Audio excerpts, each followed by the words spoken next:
मिनश्शैतानिर्रजीम बिस्मिल्लाहिर्रहमानिर्रहीम। हमने पिछले वीडियो में 1.1 एक्सरसाइज 1.1 के क्वेश्चन नंबर 1 के ऑल पार्ट किए थे। तो अब हम इस एक्सरसाइज को कंप्लीट करते हैं। तो इसका क्वेश्चन नंबर 2 स्टार्ट करते हैं। Which of the following matrix are equal.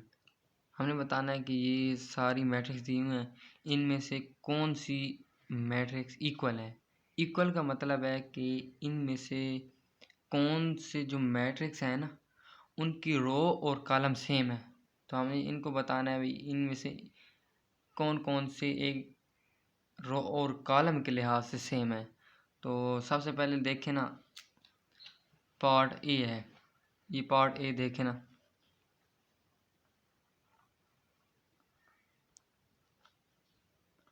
हमारे पास पार्ट ए है 3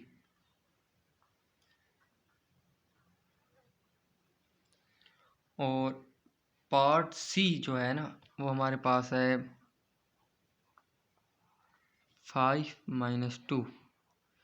5 - 2 जो होता है वो होता है 3। तो इसका रो और कॉलम, इसका ऑर्डर बन रहा है 1/1। इसका जो ऑर्डर बन रहा है वो भी बन रहा है 1/1। तो ये इक्वल है। हमने देखा है ऑर्डर के लिहाज से, ये ऑर्डर के लिहाज से कौन सी मैट्रिक्स इक्वल है एक दूसरे के। तो ऑर्डर के लिहाज से यही सिर्फ इस क्वेश्चन में इक्वल है, ए और सी। तो हम इस तरह लिख सकते हैं ए एंड सी इक्वल।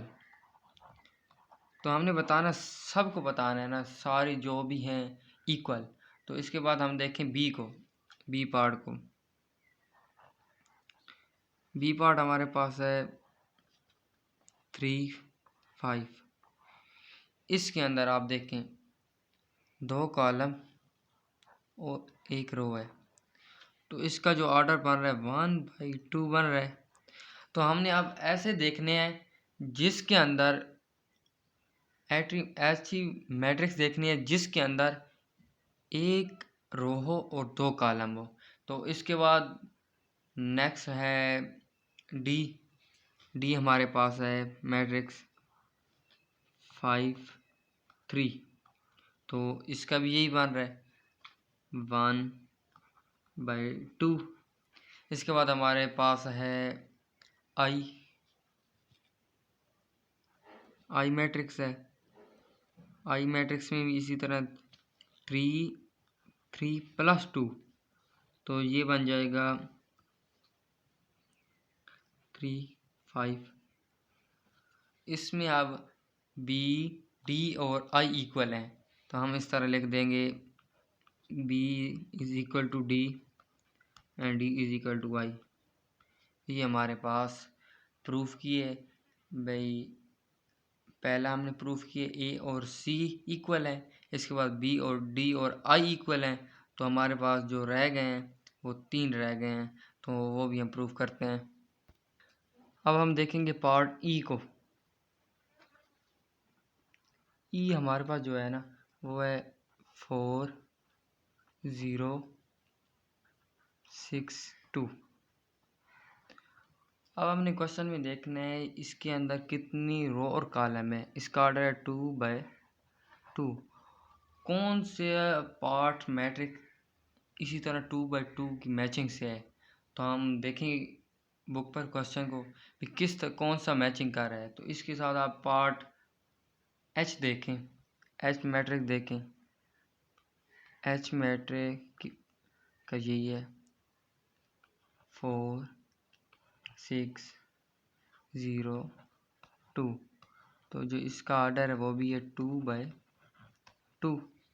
तो ये सेम है। इसके बाद और देखना है कि कौन सी मैचिंग, इनके अलावा भी कोई मैचिंग कर रहा है इनसे। तो हम पार्ट जे को देखें।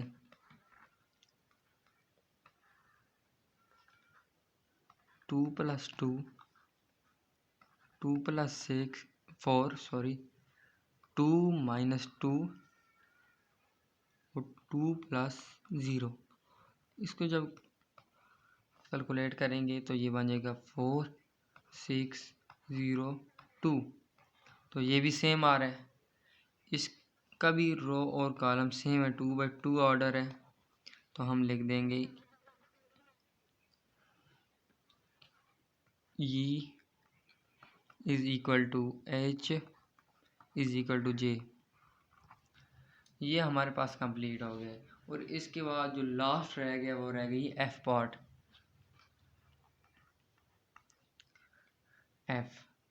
F में है 2 6। इसका ऑर्डर क्या है? इसके है 1/2। ठीक होगा।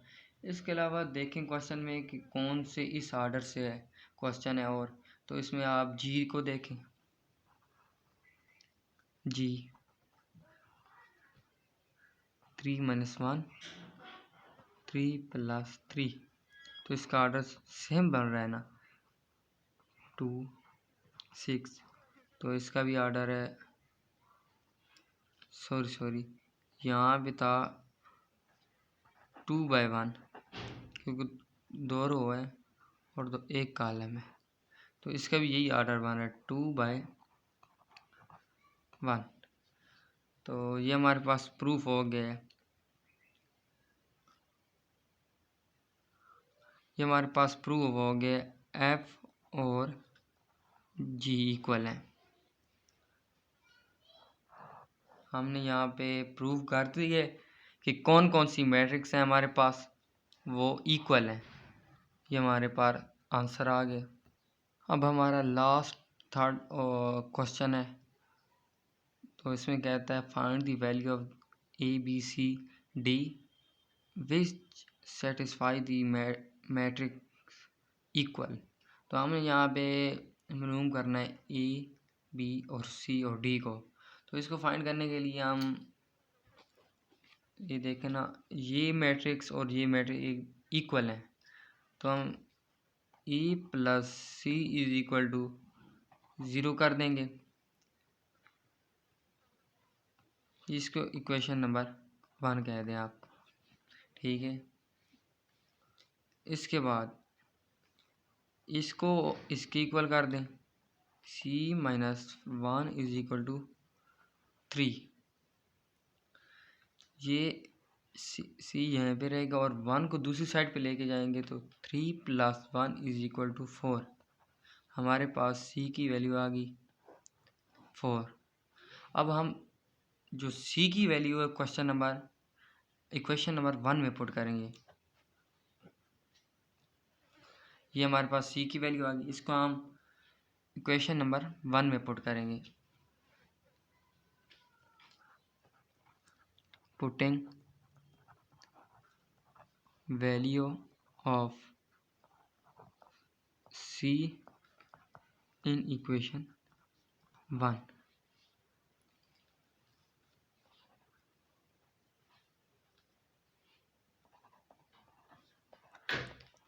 ये हमारे पास आंसर आ गए A - 4 = A - 4। C का भी आ गया +4। अब हमने निकालना है B और D का। तो आपने ये क्वेश्चन में देखा था कि यहाँ पे A + 2B = -7 लिखते हैं हम। यहाँ पे हमने A + C = 0 लिखा था, C - 1 = 3।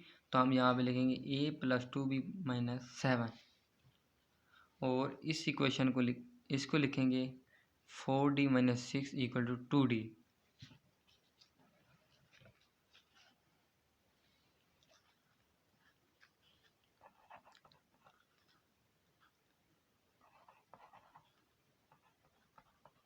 इसको हम कह दें equation number 2।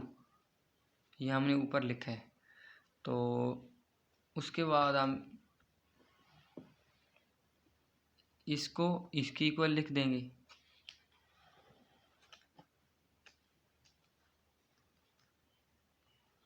(4D - 6 = 2D। 2D को इस साइड पे ले जाएं और 6 को इस साइड पे ले जाएं।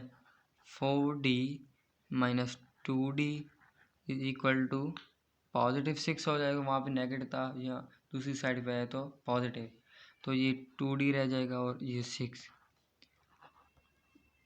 यहाँ भी मल्टीप्लाई हो रहा है, यहाँ भी डिवाइड हो जाएगा, इज इक्वल टू 3। हमारे पास d की वैल्यू भी आ गई 3।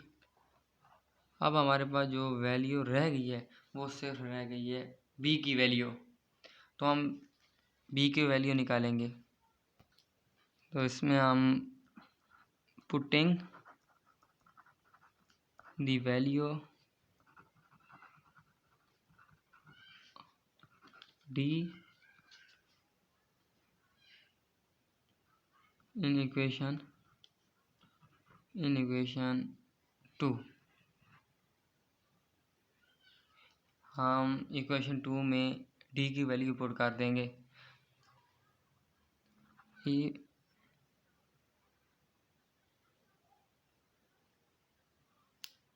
सॉरी d की वैल्यू नहीं पुट करेंगे, a की वैल्यू पुट करेंगे हम। 2b माइनस 7, यहाँ पे हमने a की वैल्यू पुट कर दी है। पुट करेंगे किस तरह पुट करेंगे, यहाँ पे a की वैल्यू हमारे पास आई है -4 माइनस 2b -7। सॉरी यहाँ पे ना प्लस का साइन था वहाँ पे पीछे, तो ये 2b यहाँ पे रहेगा, -4 को दूसरी साइड पे ले जाएं, -7 + 4 2b is equal to -3। b यहाँ पे 2 मल्टीप्लाई हो रहा है, दूसरी साइड भी जाके डिवाइड हो जाएगा, -1.5। ये हमारे पास आंसर आ गया। हमारी 1.1 फुल कंप्लीट हो गई है।